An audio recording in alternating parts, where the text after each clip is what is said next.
varsa. El açıp Allah'tan istedim seni.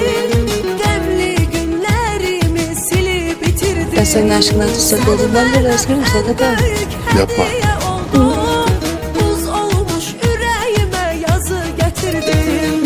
O yüreğime hakim olan, beni menden koparan, mene sevmeyi öğreten adamdı. Sen kendine bak.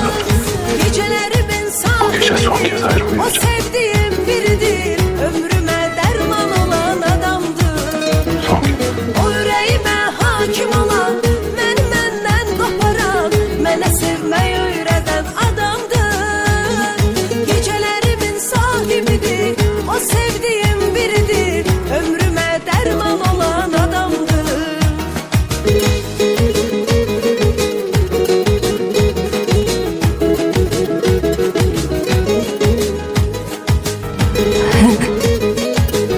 Ben çok şanslıyım. Senin gözlerine bakıyorum. Yüreğimde sen, Senin kollarındayım. Nasıl bu gözyaşları sadece mutluluktan ötecek?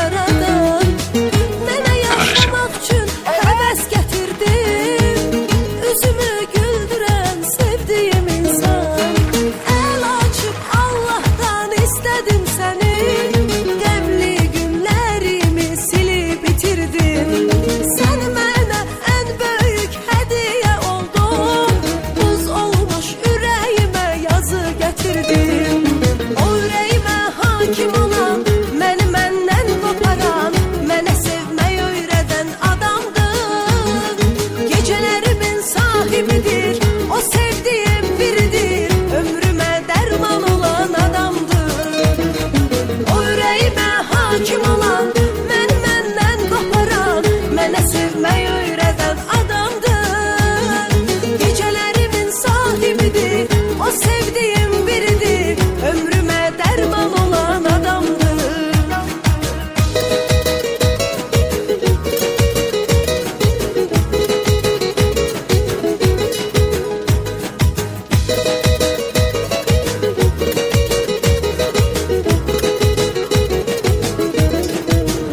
Başımıza bir şey gelmeden evlendik ya. Allah'tan istedim seni. Evlendik tabii. Gemli Karıcığım. günler